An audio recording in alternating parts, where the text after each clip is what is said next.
This conference will now be recorded. अद्य मंगलवासरः अथवा भौमवासरः माघ कृष्ण चतुर्दशी महाशिवरात्रि इति लिखिते दिनांक 1 मार्च 2022 शरक व्यवस्था अध्याय 6 शंखं चक्रं जलौकान् दधतमृतघटं चारुदोर्भिश्चतुर्भिः सूक्ष्मस्वच्छातिहृद्यां शुकपरिविलसन् मौलिमम्भोजनेत्रं कालाम्भोदोज्ज्वलाङ्गं कटितटविलसच्चारुपीताम्बराढ्यं वन्दे धन्वन्तरिं तन् निखिलगतवनप्रौढदावाग्निलीलम् प्रौढदावाग्निलीलम् ब्रह्मणो हि समारब्धा मात्रेयाद्येषु पूजिताम् अस्मदाचार्यपर्यन्तां वन्दे गुरुपरम्पराम् आयुर्वेदरतं वन्दे माधवाख्यं महागुरुम् आयुर्वेदामृतं सर्वं शिष्येभ्यो यः प्रदत्तवान् द्रष्टाज्ञानी दुष्टकर्मा कृतकर्मा तथैव च अध्यापको विश्वश्रेष्ठो महान् संशोधकस्तथा गुणैरेतैः समुदितैः यत्कार्यं प्रतनोदितः समृद्ध्यर्थं हि कार्यस्य वयं नु प्रयतामहे ते नमो यस्या प्रसादात् पुण्यकर्मभिः बुद्धिदर्पणसङ्क्रान्तं जगदध्यक्षमीक्षते आत्रेयं प्रथमं वन्दे आयुर्वेदजगद्गुरुम् आयुर्वेदामृतं सर्वं गृहीत्वा हि सुरेश्वरात् अग्निवेशादिकेभ्यो यत्प्रेच्छत्मनि सत्तमः प्रथमं तन्त्रकर्तारम् अग्निवेशं नमाम्यहम्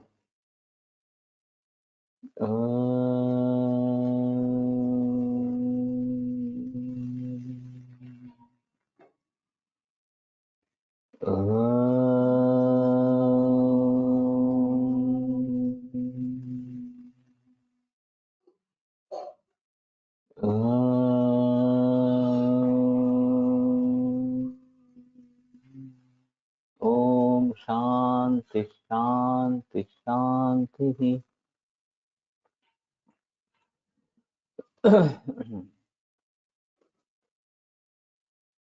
त्रयस्तु पुरुषाः भवन्ति आतुराः ते तो अनातुराः तंत्रांतरणीयां विषयाम्। तो तीन प्रकार के पुरुष वास्तव में आतुर होते हैं जो अन्य तंत्रोकारों के मत से अनातुर इस प्रकार के हैं। तो यथा वातलः पित्तलः श्लेष्मलः च इति। जैसे वातल पित्तल और श्लेष्मल। तो चरकाचार्य शुरू से ही ये मानने वाले हैं कि प्रकृति यानी कि आरोग्य है और अगर किसी दोष का आधिक्य है तो वो प्रकृति नहीं रहती, वो विकृति बन जाती है और इसलिए उनको सदातुर कहा गया है। और वातल पित्तल श्लेष्मल इनके बारे में बताया है इस प्रकार से। तेषामिदं विशेष विज्ञानं वातलस्य वातनिमित्ताः पित्तलस्य पित्तनिमित्ताः श्लेष्मलस्य श्लेष्मनिमित्ताः व्याधः प्रायेण बलवन्तश्च भवन्ति। तो वातल जो है उसको वात के कारण होने वाले, पित्तल जो है उसको पित्त के कारण होने वाले और श्लेष्मल जो है उसको श्लेष्म के कारण कफ के कारण होने वाले व्याधि प्रायः और बलवान इस प्रकार के होते हैं। तो इसमें दोनों मुद्दे हैं कि प्रायः उनको जो व्याधि होंगे वो उस दोष के अनुसार होंगे और दूसरी चीज ये बलवान भी होंगे। अतुल्य दुष्ट देशत्व प्रकृति पाद संपत्ति, ये जो अतुल्य प्रकृति ये बात बताई गई है सुख साध्य लक्षण में।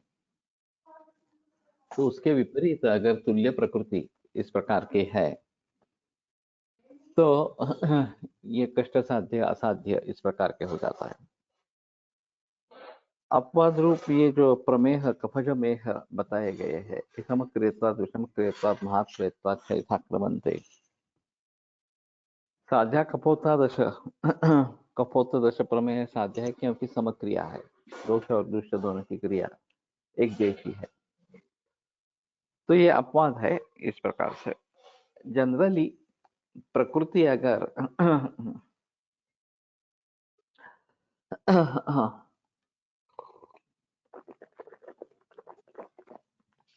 माता प्राधान्य वाली हो जिसको चरकाचार्य वात्सल कहता है, वात प्रकृति ऐसा नहीं कहता है, तो उसको वात विकार होने की और वो बलवान होने की संभावना ज्यादा इस प्रकार की होती है। तत्र वातलस्य वातप्रकोपणानि आसेवमानस्य क्षेत्रं वातः प्रकोपमापद्यते न तथा इतरे धातौ इतरो दोष। तो वातल है और उसको ने वात प्रकोपक इस प्रकार के कारणों का सेवन किया तो क्षिप्रम वातः प्रकोपमापद्यते, तत्काल वात का प्रकोप हो जाता है। न तथा इतरो दोष, उस प्रकार से अन्य दोषों का प्रकोप नहीं होता जितने जल्दी से वात का प्रकोप होता है। तस्य प्रकोपम आपन्नो यथोक्तैर्विकारैः शरीरम् उपसपति बलवर्ण सुखायुषाम उपघाताय। और इस प्रकार से वो प्रकोपित हो गया जो वात है, वो जो उसके बारे में विकार कहे गए हैं, रोग कहे गए हैं, उन विकारों से शरीरम उपसपति शरीर को पीड़ा देता है, बलवर्ण सुखायुषाम उपघाताय, बल वर्ण सुख और आयुष इनके नाश के लिए। तो ये सभी नई प्राकृतिक स्थिति पर या स्वास्थ्य पर निर्भर है, और स्वास्थ्य अगर चला गया बल तो बल वर्ण सुख आयुष इन सभी का नाश इस प्रकार का हो जाता है। तस्य अवचयनम स्नेह स्वेदो विधियुक्तो, तो उसको कैसे जीतना है, तो विधियुक्त इस प्रकार के स्नेहन स्वेदन करने हैं। मृदूनि च संशोधनानि स्नेह उष्ण मधुर अम्ल लवण युक्तानि, तो स्नेह उष्ण और मधुर अम्ल लवण युक्त इस प्रकार की मृदु संशोधन, तो वात का प्रकोप है तो तीक्ष्ण या बहुत बड़ी मात्रा में इस प्रकार का संशोधन नहीं करना है। तद्वद अव्यवहाराणि, उसी प्रकार के स्निग्ध उष्ण मधुर अम्ल लवण इस प्रकार का अव्यवहार होना है, इस प्रकार का खाना खाने के लिए। अभ्यंग उपनाह उद्वेष्टन उन्मर्दन परिषेक अवगाहन संवाहन अवपीड़न वित्रासन विस्मापन विस्मारणानि। तो अभ्यंग उपनाह उद्वेष्टन, तो उद्वेष्टन पिंडिकोद्वेष्टन तो काफी कॉमन इस प्रकार का लक्षण है। तो इस प्रकार से पर्टिकुलरली दाब देके मैनिपुलेशंस करना है, ये उद्वेष्टन नाम से कहा जाएगा। चिकित्सा भी आई है। उन्मर्दन, तो मर्दन करना, और उन्मर्दन का मतलब ऊपर की दिशा से भी ये हो सकता है या प्रयत्न पूर्वक बलपूर्वक मर्दन करना। परिषेक अवगाहन संवाहन, तो संवाहन भी एक चिकित्सा इस प्रकार की है। डॉक्टर लाड़ के एक अमेरिकन स्टूडेंट है, उनकी Ayurveda in life time impressions ऐसी एक किताब है अंग्रेजी में। तो उन्होंने टच थेरेपी के बारे में बताया है। ये उपघात भी बलवर्ण इसी क्रम से होगा क्या? हाँ, सवाल अच्छा है लेकिन बताना मुश्किल है। इसी क्रम से आते हैं, बलवर्ण सुखायुष ये इसी क्रम से आते रहते हैं, तो शायद ये बात होगी कि इसी क्रम से उपघात होता होगा। इसमें वर्ण का भी एक अहम मुद्दा इस प्रकार का है। बल तो होता है अभ्यंग आणि संवहन मधील फरक। अभ्यंग में तो तेल लगाना है और संवहन में केवल हाथ से बहुत हल्के हाथ से दबाना है, या फिर एक किसी दिशा में थोड़ा थोड़ा हाथ घुमाते रहना है। ये कपड़ों के ऊपर से भी कर सकते हैं संवाहन। अभ्यंग के लिए तो कपड़े निकाल कर ही अभ्यंग करना पड़ेगा। तो बच्चों को जब हम सुलाते हैं तो हल्के हाथ से संवाहन करते रहते हैं। उस समय हर समय अभ्यंग होता है ऐसा नहीं है। तो ये थोपटना, ये जो है वो एक संवाहन इस प्रकार का ही है। और पुराने जमाने में राजा के सेवकों में संवाहक भी होते थे, जैसे स्तुति पाठक भाट इस प्रकार। हाँ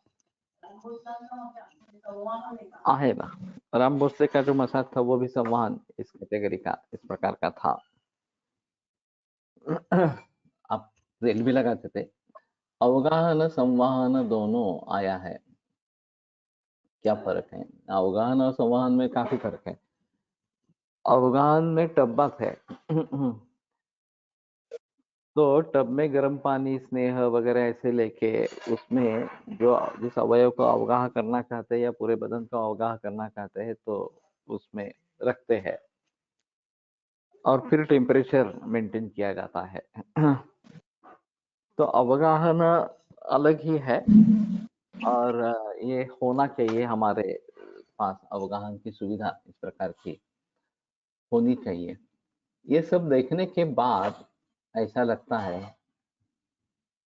कि जितने प्रकार से हम वास्तव में चिकित्सा दे सकते हैं उन प्रकारों को हम देखते भी नहीं है कि क्या क्या यहाँ पे कारीगर हो सकता है।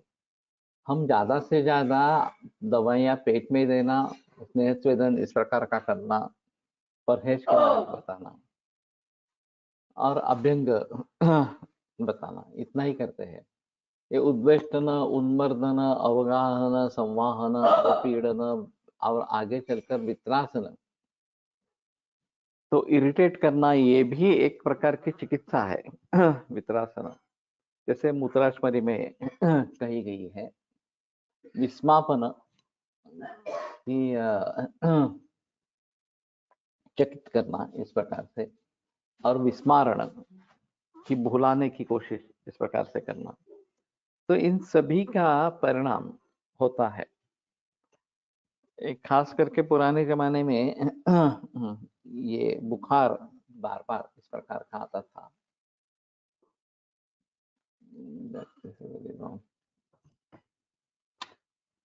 और विशिष्ट समय पर बुखार आता था। दोपहर 3 बजे बुखार आता है, 4 बजे बुखार आता है। तो इसमें विस्मारण चिकित्सा बताई गई है कि वो घड़ी उसको सामने ही नहीं रहे, तो फिर उसको याद नहीं आएगा कि 3 बज गए हैं, अब मुझे बुखार आने वाला है, 3 बज गए, बुखार आने वाला है, ये उससे दिमाग से निकल जाएगा और फिर बुखार आएगा ही नहीं इस प्रकार से। तो विस्मारण ये भी एक इसमें इस प्रकार की चिकित्सा है जिसका भली भांति प्रयोग किया जा सकता है। अवगाह करण्यासाठी क्वाथ आणि तेल कधी वापरावे याचा काही अवस्था आहेत का स्पेसिफिक? वैसे ऐसा है कि सामावस्था है, निरामावस्था है, ये थोड़ा देखना चाहिए। जब स्नेह अवगाह करने का है तो निरामावस्था होना जरूरी है, और उसमें भी ये बात अर्धा दे देता, हाँ नहीं तो दूसरा दे, दूसरा उपवास है कोणता ग? महाशिवरात्री नहीं।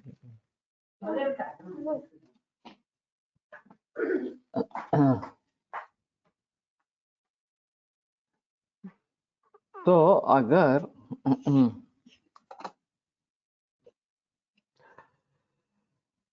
तेल का अवगाह करना है, तेल द्रोणी होनी है, तो निश्चित रूप से निरामावस्था हो या सामावस्था अगर हो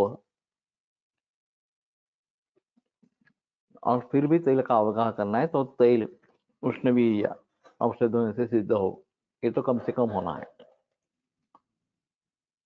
फिर भी इसके टालने की ही कोशिश अच्छी रहेगी।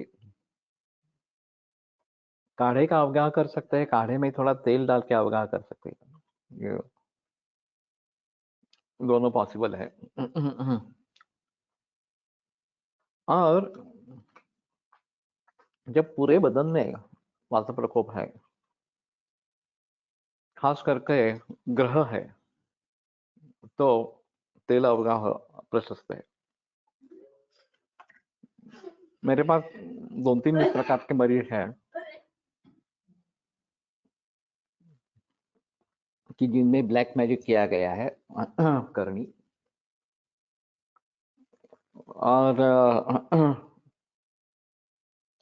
कटिग्रह, जानुग्रह या गुल्फ ग्रह ये इतनी बड़ी मात्रा में है कि सीधे खड़े नहीं रह सकते, चल नहीं सकते, और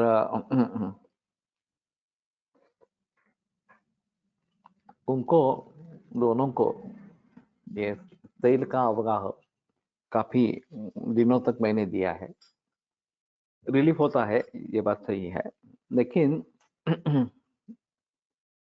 करीबन 20 लीटर तेल लगता है, सिद्ध तेल, तो कॉस्ट काफी बढ़ जाती है। तो इसलिए मेरे मन में था कि एक फाइबर ग्लास का मोल्ड बना ले अपने शरीर की आकृति का, जिसने 4-5 इंच ऊपर बॉडी के ऊपर 4-5 इंच जितनी जगह रहे, फिर उसमें उसको लिटा के अवगाह करेंगे तो क्वांटिटी कम लगेगी। तेल निकालने के लिए कुछ अलग व्यवस्था इस प्रकार के हो, उसको फिर गर्म करके फिर डालना है इस प्रकार से। शुष्काण्येभ्यः काष्ठानि स्नेहस्वेदोपवादने शक्यम नामयितुम्, ये ग्रंथों का निर्देश है कि शुष्क काष्ठ भी स्नेहन स्वेदन से जब हम उनको वक्रता ला सकते हैं, तन किम पुनर्जीवितो नरान, तो फिर जीवित नर के लिए क्या, आदमी के लिए ये क्या इम्पॉसिबल है। फिर अभी ऐसा है कि स्टीरॉइड्स का अगर प्रयोग किया गया हो तो ये काफी डिफिकल्ट मामला हो जाता है। बगैर स्टीरॉइड्स के आमवात के मरीजों में इसका प्रयोग हो सकता है, लेकिन उसमें पहले पाचन लंघन होना बहुत जरूरी है। लंघन पाचन से जब शूल कम हो जाएगा, सूजन निकल जाएगी, तो फिर ये करना बेहतर इस प्रकार का है। कर्मणाम वमनादीनाम पुनरप्यंतरे स्नेह स्वेदो प्रयुंजित स्नेह मनते बलायत, ये बात हम अक्सर भूल जाते हैं कि वमनादि कर्म के बीच बीच में स्नेहन स्वेदन और स्नेह मनते बलायत सब पूरे पंचकर्म पूरे हो जाएंगे तो स्नेहपान फिर से करवाना है। तो ये बात ध्यान में रखते हुए हमें कहाँ पे क्या प्रयोग करना है, कैसे करना है, इसके बारे में सम्यक स्निग्ध होईपर्यंत हो म्हणजे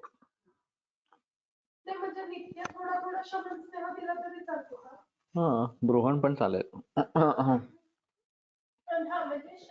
इसमें वात प्रकोप हो जाता है, तो उसको बैलेंस करने के लिए ये जरूर है। मूत्रकृच्छ, मूत्राशमरी, स्ट्रिक्चर, युरेथ्रा, प्रोस्टेट एक्सेट्रा मूत्र संबंधित विकारांसाठी अवगाह नक्की सांगावे। काही उपलब्ध नसले तरी सध्या पाण्याचे सांगावे, चांगला व शीघ्र लाभ होतो। ये तो मैंने भी किया है। और कपड़े भिगोने के लिए जो प्लास्टिक के टब का प्रयोग होता है उसमें अवगाह कर सकते हैं, उसमें बैठकर खासकर इन चीजों में अवगाह कर सकते हैं। और खास करके ये बच्चे जो होते हैं छोटे, spastic cerebral palsy, spastic babies, उनके लिए अवगाह एक अहम चिकित्सा इस प्रकार की है। वैसे सेरेब्रल पाल्सी काफी डिफिकल्ट विकार है, और फोर्सेप डिलीवरी अगर हो गई हो तो उसके चांसेस ज्यादा होते हैं। इसमें फिजिकल डिबिलिटी तो आती ही है, मेंटल डिबिलिटी भी कुछ बालकों में दिखती है, तो ये ज्यादा डिफिकल्ट इस प्रकार का हो जाता है। लेकिन अवगाह एक अच्छी चिकित्सा है और वो हमें प्रैक्टिस में फिर से लानी है। और बाकी जो संवाहन, अवपीडन, वित्रासन, विस्मापन ये भी चिकित्सा ये है। तो मैं बात कर रहा था कि वो लाड सर के शिष्य टच थेरेपी, उनका ये कहना था कि मानसिक कारण अगर जबरदस्त है तो उसका एक इम्प्रेशन शरीर पर बन जाता है। और जब तक ये रिवील नहीं होता मानसिक कारण इस प्रकार का है और व्यक्त नहीं हो जाता वो, तब तक उसको भुगतना पड़ता है, ऐसा है। तो एक मेरे पास एक मरीज थी, वो काफी पुरानी बात है, कि पीठ में दर्द था बहुत। फिर एमआरआई हुआ और उसमें पता चला कि कुछ स्केलेटल में प्रॉब्लम है इस प्रकार से, तो उनको ऑपरेशन की सुझाव दे दी गई और ऑपरेशन टालने के लिए मेरे पास आए। तो मैंने सवाल पूछा कि ये कब बढ़ता है दर्द, तो उसने जवाब दिया कि जब मैं सोचती हूँ। तो नेचुरली नेक्स्ट क्वेश्चन, क्या सोचती हो, ये मैंने पूछा। तो उसने पूरी हकीकत बताई। वो खोजा कास्ट की थी, 5वीं पत्नी थी उस पति की। और फिर 13 बरस में शादी हो गई, या 12 बरस में शादी हुई। 13 बरस में पहला बच्चा हुआ, 14 बरस में दूसरा बच्चा हुआ और 17वें बरस में ट्यूबेक्टमी करके तलाक दे दिया। तो वो मायके चली आई। बच्चे वहीं पे छोड़ दिए। और फिर एक 10 बरस के बाद वो बम्बई में कहा गई थी और उसके लड़के उसने देखे। तो फिर ये भावना प्रबल हुई कि एक तो बच्चा मेरे साथ होना चाहिए था, और इस विचार से पृष्ठशुल शुरू हो गए। तो कारण तो पूरा साइकोलॉजिकल इस प्रकार का था। तो मैंने कहा कि आपके विचार बंद हो जाने चाहिए, तभी आप ठीक होगा हो पाओगे। तो वो बोले कि मैं विचार कर कर के थक चुकी हूँ, मुझे अभी कुछ रास्ता नहीं दिख रहा है, तो तुम ही कुछ सुझाव दो। तो मैंने थोड़ी जानकारी इकट्ठा की और 3 पर्याय उनके सामने रखे। पहला पर्याय था कि मुकदमा चला है पति के ऊपर और न्यायालय से एक बच्चे की प्राप्ति करे। दूसरा उपाय था कि ट्यूबेक्टमी का जो ऑपरेशन है वो रिवर्ट करने की कोशिश करे, फिर से नई शादी करे। और तीसरा उपाय था कि ये सब भूल जाए, जब जैसे 10 बरस में भूल गई थी उसी प्रकार उसको भूल के ही रखना है, आके लेकर जाना नहीं है। उसने मुझे कहा मुझे 15 दिन की मोहलत चाहिए। मैंने कहा ठीक है तुम ले लो। तब तक हमने स्नेहन स्वेदन, ताप्यादि ब्रुवाच्य वगैरह इस प्रकार दवाइयाँ शुरू की थी, उससे थोड़ा रिलीफ भी आ गया था। और फिर 15 दिन के बाद उसने कहा कि मैंने तीसरा ऑप्शन चुन लिया है, वास्तव में ये सही निर्णय इस प्रकार का था, क्योंकि वैसे भी ये बहुत गरीब थी, वो बहुत अमीर था। तो न्यायालय में न्याय मिलेगा नहीं मिलेगा, कितनी बरस चलेगा, टॉर्चर मेंटल कितना होगा, ये काफी अलग अलग बातें थी।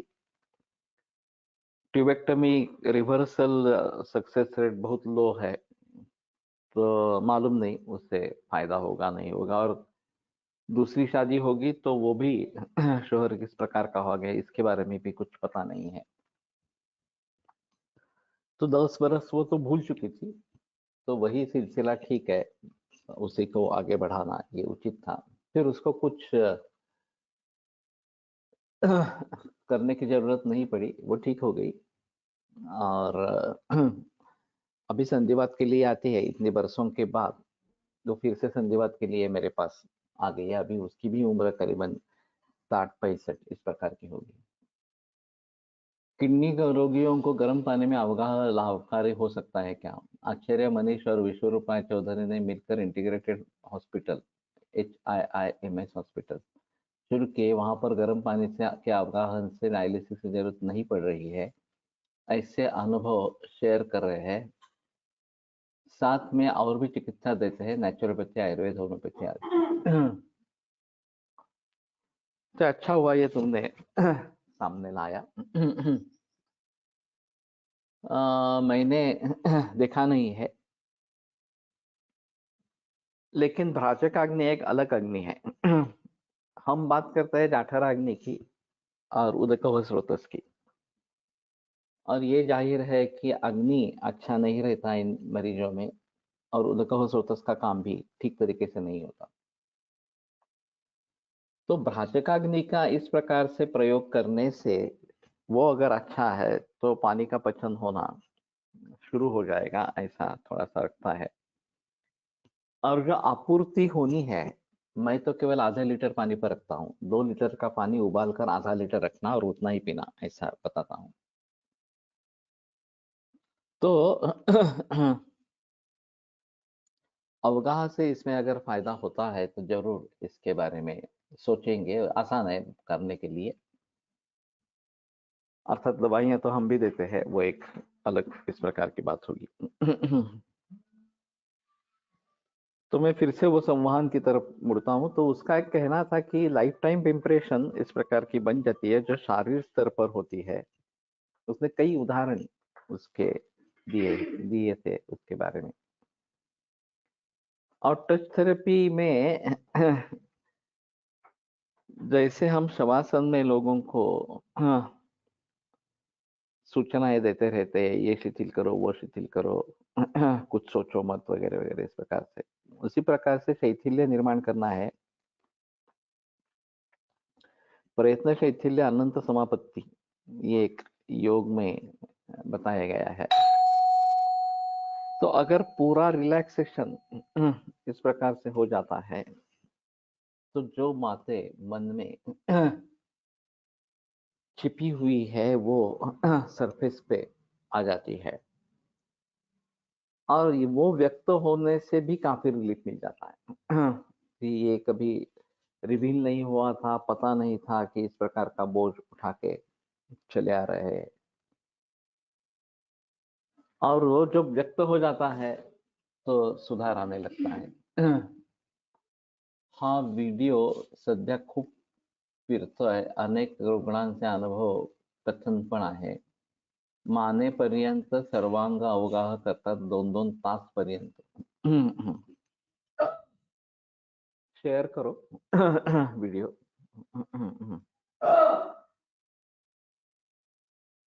तो ठीक है, किसी ना किसी तरीके से हमें रोग से मुक्ति तो चाहिए, उसमें कोई संदेह की बात इस प्रकार की नहीं है। तो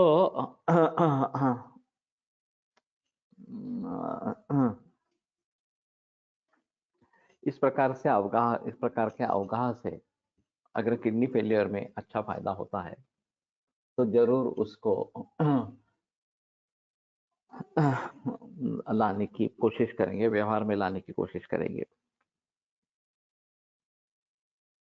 तो उस छात्र का कहना था, लाडसर के छात्र का, कि जब भी साइकोलॉजिकल इम्पैक्ट बहुत ही ज्यादा इस प्रकार का होता है तो इसका भली भांति टच थेरेपी का उपयोग कर सकते हैं। प्राणी हीलिंग रेकी से भी ये कर सकते हैं, इसमें तो टच करने का भी संबंध नहीं है, दूर से भी हो सकता है।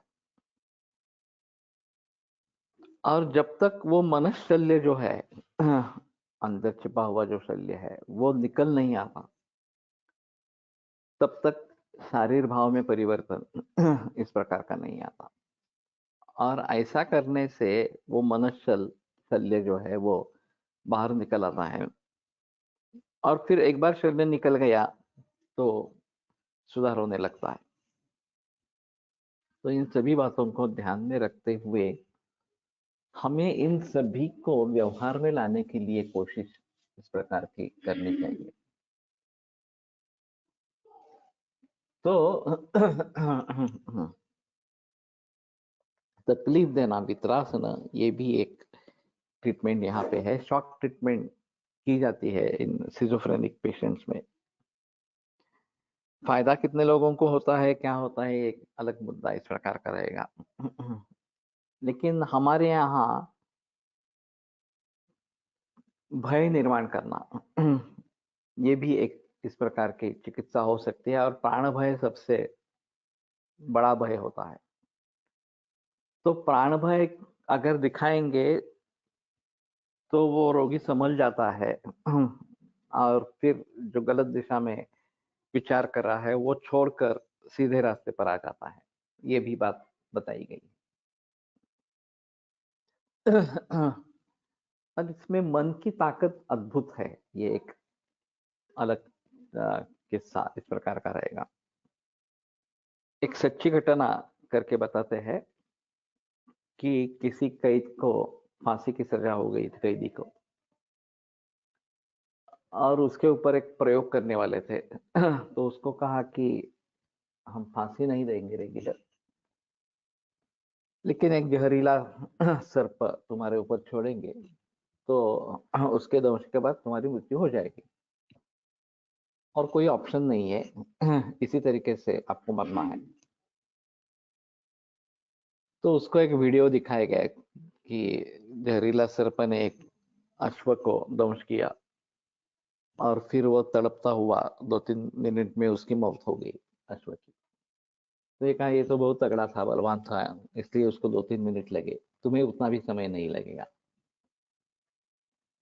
और फिर आंखों पे पट्टी डाल के उसको रबर के सांप का दंश करवाया, स्पर्श करवाया।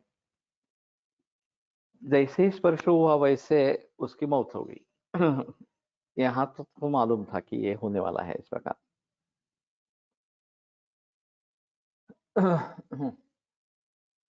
लेकिन जब पोस्टमार्टम हुआ तो उसमें सर्प का जहर मिला। ये बड़ी अचंभे की बात है, और ये सत्य घटना कही जाती है। तो अगर ऐसी स्थिति है तो मन ही भाव पदार्थों को निर्माण कर सकता है।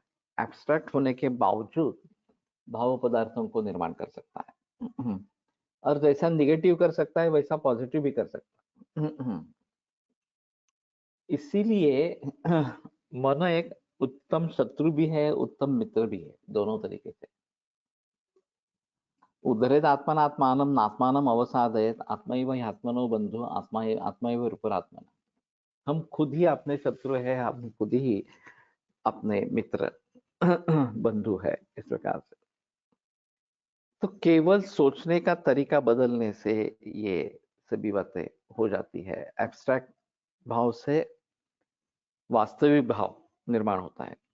परसों हमने एक जादू का प्रयोग देखा, उसमें 2 व्यक्तियों को सामने बुलाया गया और फिर कहा कि तुम कौन सा सुगंध चुनना चाहते हो, सूंघना चाहते हो। उसने कुछ बता दिया, केवड़ा है या गुलाब है या चंदन है। तो बोले ठीक है, इस व्यक्ति के हाथ पर मस लो, ये ध्यान में रखते हुए कि मुझे ये सुगंध आनी चाहिए, गुलाब चाहिए। और 4-5 सेकंड करने के बाद तुरंत सुगंध आने लगी। दोनों को सभी को महसूस हुई कि गुलाब की सुगंध आ रही है, इस प्रकार। अब ये हिप्नोटिज्म है, इसमें संदेह नहीं है। फिर भी सुगंध साक्षात आ रहा है, ये कैसी बात होती है। और काफी 3-4 मिनट तक वो सुगंध रहा, इस प्रकार से। तो मन एक अद्भुत शक्ति है, मन की। उसको हम पॉजिटिविटी की तरफ अगर उसका रुख कर दे तो निगेटिविटी से बाहर आ जाएंगे, ये एक बात, और पॉजिटिव चेंजेस होने लगेंगे, ये दूसरी बात, इस प्रकार से। तो इस प्रकार से अगर मन में घुसा हुआ शल्य है वो अगर निकल आता है तो फिर दुख निकल जाता है और सुख की अनुभूति होने लगती है। तो इन बातों को ध्यान में रखते हुए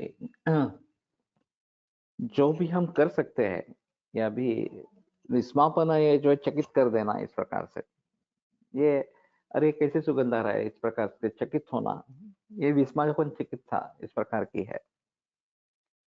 विस्मरण, जैसे मैंने अभी कहा कि घड़ी वहां से निकाल देंगे, मैंने भी एक मरीज में ऐसा किया था, उसको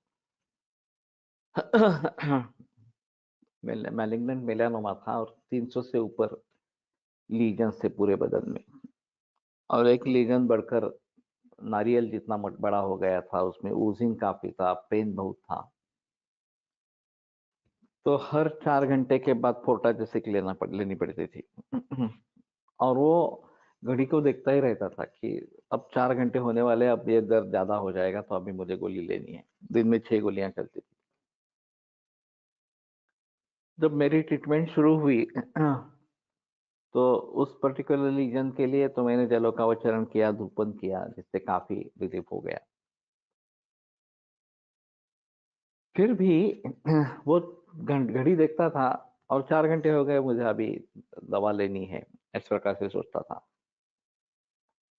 तो मैंने घड़ी हटा दी और मैंने कहा कि घड़ी मत रखो, और जब तुम्हें दर्द महसूस होगा तभी गोली लेना, महसूस नहीं होता है तो नहीं लेना। तो ये काम कर गया। 6 गोली से वो 1 गोली पर उतर आया। पूरे दिन भर की गोलियां चली गई, सिर्फ रात में 1 गोली लेता था सोते वक्त।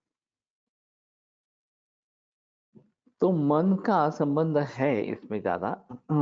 ऑफ कोर्स इसमें बाकी जो दवा भीतर दी थी उससे भी पेन रिलीफ हुआ था, लेकिन मन मान नहीं रहा था, तो ये विस्मारण इस प्रकार की चिकित्सा करनी पड़ती है। तो कहने का तात्पर्य से ये है कि इन सभी तरीके से बात को हम जी सकते हैं जो हम व्यवहार में नहीं ला रहे हैं। इस प्रकार। और उसको लाने की कोशिश करेंगे कि कहाँ पे किसका प्रयोग हो सकता है, तो हमारी यशस्विता बढ़ेगी, रिजल्ट्स अच्छे आने लगेंगे, जिसका हमें और मरीजों को दोनों को फायदा इस प्रकार का होगा। तो अवगाह भी इसके बारे में सोचे, संवहन के बारे में इस प्रकार से सोचे, विदेशों में आयुर्वेद का प्रचार प्रसार कैसे करना है। तो मेरा कहना है कि अभ्यंग जैसा तात्काल फलदायी कुछ भी नहीं है। तो तुरंत रिलीफ हो जाता है, जो दर्द है वो कम हो जाता है, नींद आने लगती है, वगैरह वगैरह इस प्रकार से, और बॉडी रिलैक्स होती है। अगर वो काउंसलर भी अच्छा हो, उसके साथ बोल रहा हो, शवासन के जैसे टेक्निक का प्रयोग कर रहा हो, तो तुरंत राहत इसमें मिलती है। मेरा एक जर्मन छात्र था, डेव करके, वो बहुत अच्छा मसाजिस्ट था। एक्चुअली मसाज बिल्कुल नहीं करता था। पहले रिलैक्सेशन टेक्निक का प्रयोग करता था कि रिलैक्स हो जाओ, यहाँ पे ढीलापन करो, यहाँ पे ढीलापन करो, ये छोड़ दो, वगैरह वगैरह इस प्रकार से। और फिर बिल्कुल हल्के हाथ से बिल्कुल थोड़ा तेल लगाता था। मेरा अनुभव रहा कि जब जब मैंने उससे मसाज लिया, तो मैं गहरी नींद में चला गया। फिर जैसे नींद लग जाती वैसे तो निकल जाता वहां से। और जब आंखें खुलती है तभी वापस आता था। और इसमें पौना घंटा 1 घंटा ऐसा ऐसे ही चला जाता।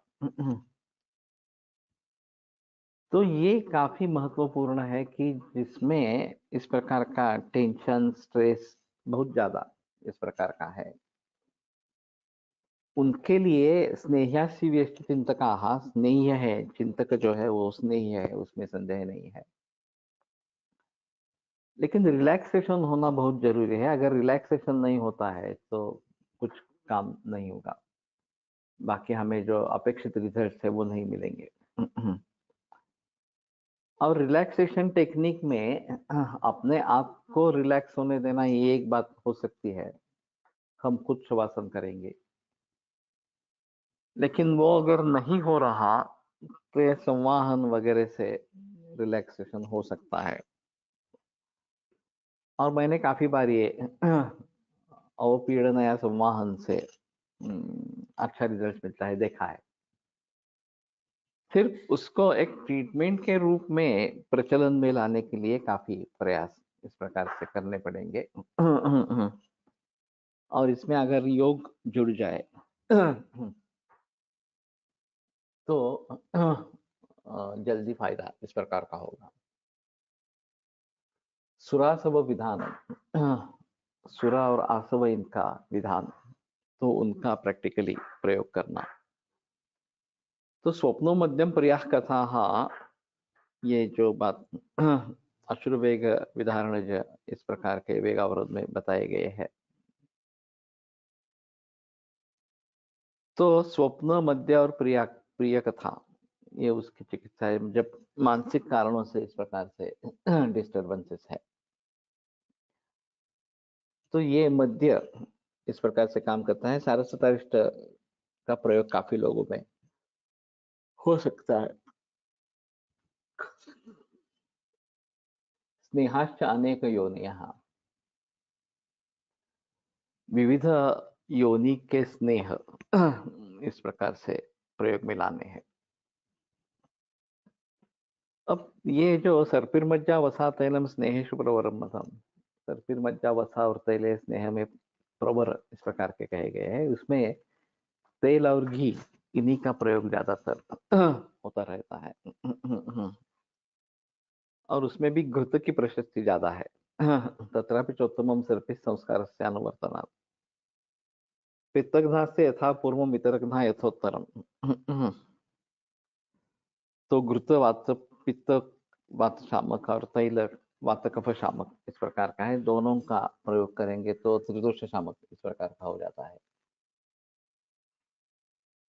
और अनेक योनि, ये जो बात बताई गई है, अभी नट्स के बारे में काफी प्रचलन समाज में है। अखरोट है, बादाम है, जर्दालू है।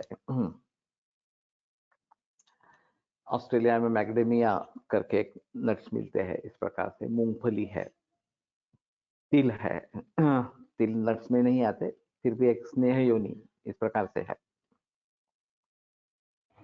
तो और नॉनवेज में मांसाहार है या मांस रस इस प्रकार का है। तो ये सभी स्नेह वाले, स्नेह युक्त इस प्रकार के है। मज्जा स्नेह का मैं ल्यूकेमिया में प्रयोग करता रहता हूँ। नड़ी सूप या बोन वाले सूप लोगों को लेने के लिए कहता हूँ। तो अनेक योनियां, अनेक योनि से उत्पन्न होने वाले इस प्रकार के स्नेह ये लेने हैं। तो इसके बारे में भी काफी बहस होनी जरूरी है। हम खुद नट का ज्यादा सुझाव नहीं देते हैं, बाकी अन्य लोग देते हैं, लेते रहते हैं। व्हाट्सएप में काफी मैसेजेस घूमते रहते हैं। लेकिन सभी का अध्ययन करके अगर वातामाभिषुका क्षोड़ वगैरह जो छठे अध्याय में वाग्भट में आए हैं, तो उसमें सभी के गुणधर्म एक जैसे इसी प्रकार के ही बताया है। वातामादि उष्णवीर्यंतु, वातामादि जो है वो उष्णवीर्य इस प्रकार के है। लेकिन जो स्नेह द्रव्य है, स्नेह योनि है, उनका इस प्रकार से प्रयोग करना ये काफी अच्छा इस प्रकार का होगा। युक्त्यावचारे स्नेहम भक्षाद्यन्नेन वस्तिभिः नस्याभ्यंजन गंडूष मूर्ध कर्णाक्ष तर्पणे ही। ये जो बात स्नेह अवचारण किस प्रकार से करना है इसके बारे में कही गई है, वो भी काफी सारे तरीके हैं स्नेहन करवाने के। उन सभी का हम जिक्र नहीं करते, उन सभी के बारे में सोचते भी नहीं है। तो जहां जैसे पॉसिबल हो वो अगर करते रहेंगे तो ज्यादा बेहतर इस प्रकार का रहेगा और फिर उससे काफी रिजल्ट अच्छे आएंगे। सिर्फ हमें सामावस्था निरामावस्था वगैरह का ज्ञान होना बहुत जरूरी है। स्नेहाद्यर बुद्धिमाप्नोति सूर्यमयो देश दये निशि, सामवायु है तो स्नेहन से वो बढ़ जाता है। तो ये भी एक बात हो सकती है कि सामावस्था है इसलिए वायु उल्टा बढ़ गया, या वायु ही इतना बलवान है और उसकी मात्रा में ये बहुत कम है, स्नेह कम है। तो फिर वो बात हुई, स्नेह को जी लेता है और लक्षण बढ़ जाता है फिर से। तो उसने स्नेह की मात्रा बढ़ाना, उसको आगे चलते रहना ये आवश्यक होगा और फिर सुधार आएगा। अभी हाल ही में मरीज थी एक, तो वमन करवाना था और स्नेहपान शुरू करने के बाद कॉन्स्टिपेशन हो गया। ये पहली बार मैंने देखा कि बिल्कुल मोशन हुई ही नहीं। तो फिर दूसरे दिन बढ़ा के स्नेहपान दे दिया। उस दिन भी पूरे दिन भी मोशन नहीं हुई। फिर मैंने कहा कि अगले दिन सुबह देखते हैं एक बार क्या होता है और फिर मात्रा बढ़ानी है तो सोचेंगे। तो तीसरे दिन सुबह मोशन हुई, फिर बाद में स्नेहपान लिया और फिर ये थोड़ा सुलझ गया, स्नेहपान अच्छे तरीके से हुआ, वमन भी हुआ इस प्रकार से। तो अगर इतनी रुक्षता शरीर में है, सामावस्था नहीं है, तो स्नेह की मात्रा बढ़ाना यही आवश्यक इस प्रकार का रहेगा और फिर उसके मुताबिक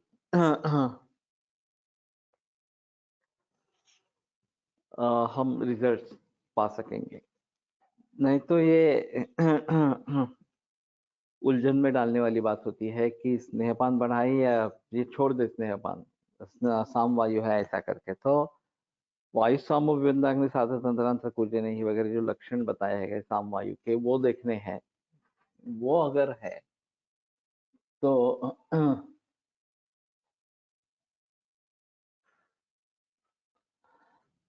इसका एक शिष्य आसो अरिष्ट बड़ी मात्रा एक बार में और दिन भर में 1 से 1.5 लीटर तक भी सेवन कराते हैं। मालूम नहीं किस दृष्टि से करा रहे हैं, ये एक अलग बात होगी।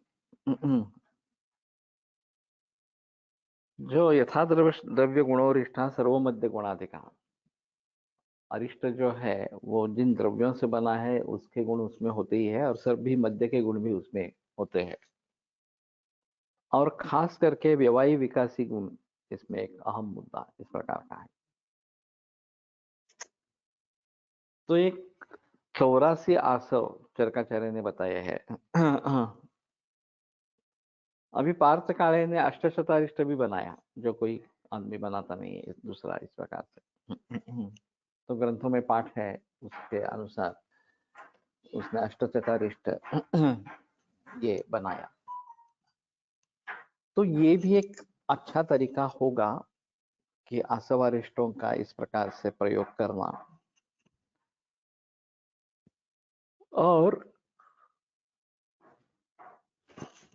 उसको प्रैक्टिस में लाना। ये विदेशों में भी चलता है। आसवारिष्ट जो है उनको औषध नहीं कहा जाता और कॉम्पिटिशन्स होती है नए नए आसव बनाने के लिए। मैं जब यूरोप में था, जर्मनी में था, तब एक कॉम्पिटिशन इस प्रकार की हुई थी और वहां पे जो मेड थी उसने एक नया कुछ आसव बनाया और उसको पहला प्राइज मिल गया था उसमें। मैं भी सोच रहा हूँ ये काजू के जो फल है इस बरस में उसका आसव बनाने की कोशिश करेंगे। वैसे उससे मद्य तो बनाते हैं फेणी नाम से, लेकिन वो नवसागर गुड़ वगैरह सब डालते हैं। तो उसमें तो हमें नहीं जाना है, आसव बनाना है उसका। और शायद एक अपेटाइजर के रूप में अच्छा काम करेगा, ऐसा तो सोचा है।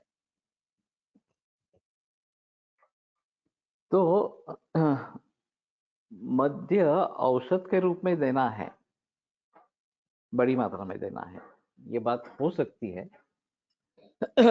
लेकिन सोच समझ कर करना चाहिए। और उसकी एडिक्शन न हो जाए, ये भी एक बात देखनी है। डी एडिक्ट होने के लिए भी हो सकता है। मैंने मेरा अनुभव शेयर किया था पहले। 18-19 बरस का युवा था वो, marijuana ड्रग एडिक्ट हो गया था, चेसिंग करता था और उसने अचानक दवा छोड़ दी, ये लेना ड्रग छोड़ दिया। तो बहुत बेचैनी हुई, शरीर पूरा लकड़ी जैसा बन गया और बेचैनी बहुत ही थी। तो उसके पिता मेरे पास आए कि ऐसी ऐसी स्थिति है, क्या कुछ कर सकते हैं, क्या दे सकते हैं क्या दवा। तो मेरी तो पहली ही केस थी। तो मैंने कहा कि किस प्रकार से लेते हैं, क्योंकि इंजेक्शन के द्वारा बहुत सारे तरीके से ही लिया जाता है। तो बोले नहीं, चेसिंग करते थे, धुआं लेते थे उसका। तो फिर मैंने दशांग लेप दिया था और उसको जलाकर उसका धुआं लेने के लिए कहा, उसको देने के लिए कहा। फिर ये तापे दिलो अब्रक भस्म स्वर्ण माक्षेप वगैरह ऐसी कुछ पुड़िया बना के दे दी। और सारस्वत 6 चम्मच अनुपान के रूप में बताया और कहा कि अगर जरूरत पड़ती है तो डोज रिपीट करो। 4 पुड़िया मैंने दे दी, रात में आए थे 8-8 बजे। तो पहला डोज जाने पर वो थोड़ा शिथिल हो गया, थोड़ी बेचैनी कम हो गई। 1-2 घंटे के बाद फिर से दौरा पड़ा, तो फिर से लकड़ी जैसा बन गया, फिर से बेचैनी बढ़ गई। तो दूसरा डोज दिया, वो होने के बाद फिर से रिलैक्स हो गया, बेचैनी भी कम थी। फिर से तीसरी बार हुआ।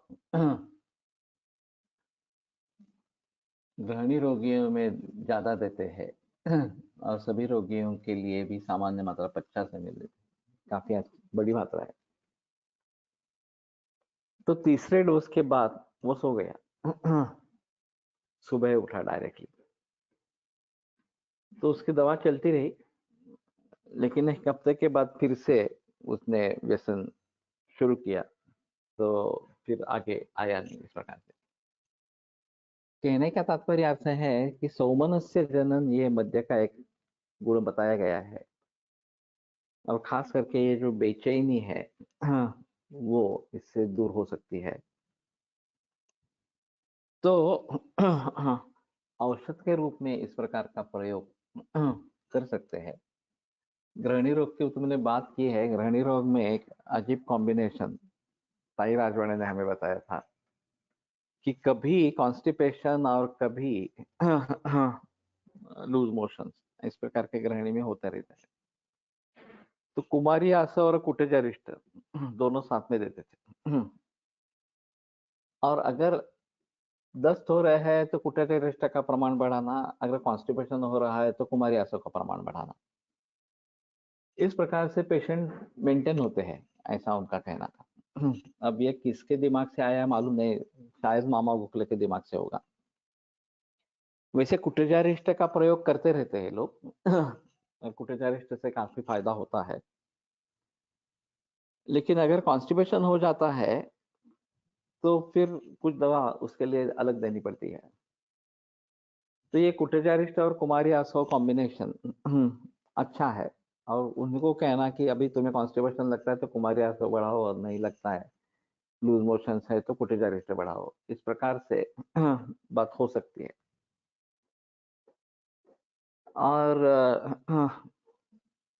जो व्यवायी विकासी गुणधर्म मध्य के है, उसको पाने के लिए मध्य का या अश्वरिष्ट का सभी रोगियों में प्रयोग कर सकता है, पित्त और रक्त को छोड़कर। पित्त और रक्त के है तो उसमें थोड़ा सावधानी होनी चाहिए।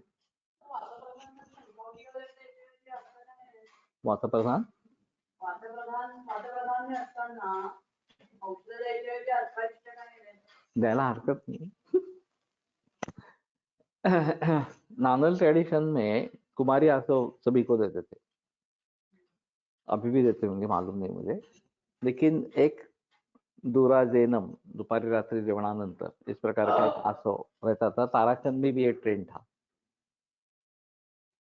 तो एक कुछ ना कुछ आसवारिष्ट उसमें देना है इस प्रकार से। अभी केरल से काफी अच्छे आसवारिष्ट बनकर आते हैं।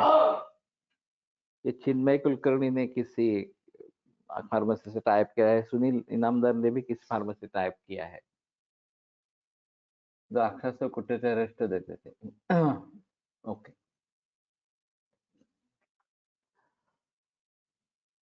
तो ठीक है। द्राक्षारिष्ट के बारे में तो राजयक्ष्मा में भी वर्णन आया है कि मांसमेवाश् न तो यज्ञ मार्द्विकम पिबतो च अविधारित वेगस्य यक्ष्मा न लभते इंद्रम। उनका कहना है कि आसव अरिष्ट ग्रहणी कला को रीजनरेट करते हैं। द्राक्षारिष्ट कुटेचारिष्ट 50-50 समझ लेते, ये तो काफी बड़ी मात्रा है। तो ठीक है, अलग अलग ट्रेंड इस प्रकार से अगर सामने आते हैं तो शायद देखेंगे। और मैं भी थोड़ा सोचूंगा कि आसवारिष्ट और अर्क भी मेरे मन में है, अर्क बना के वो उस डिस्पेंस करे, तो ये भी अच्छी बात हो सकते है। मी तालीसादी चूर्ण ग्रहणी अधिकार वापरतो, सुंठ ग्राही गुण अपेक्षित असल्यास, हिरडा भेदन अपेक्षित असल्यास वापरतो। वाग्भटामध्ये आलंय, तो ठीक है।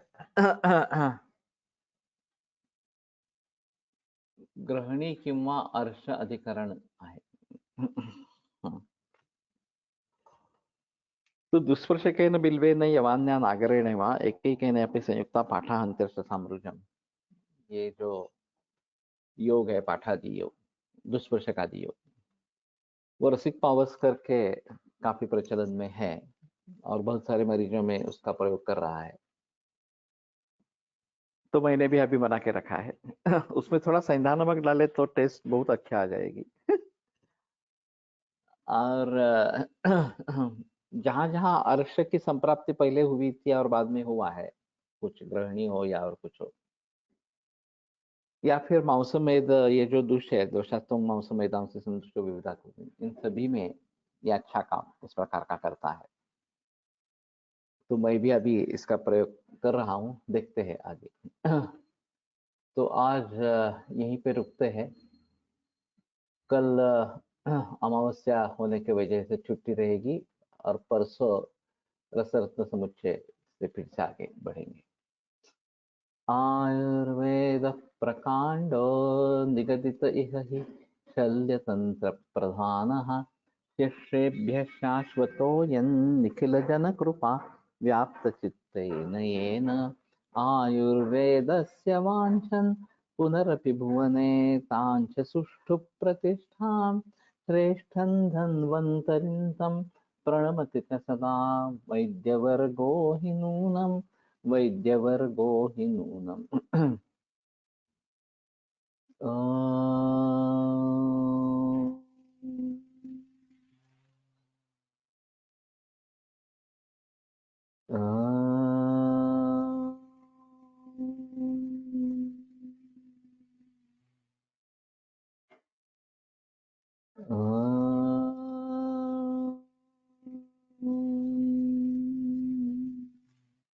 ओम शांति शांति शांति। सगळे एकत्र केलंय।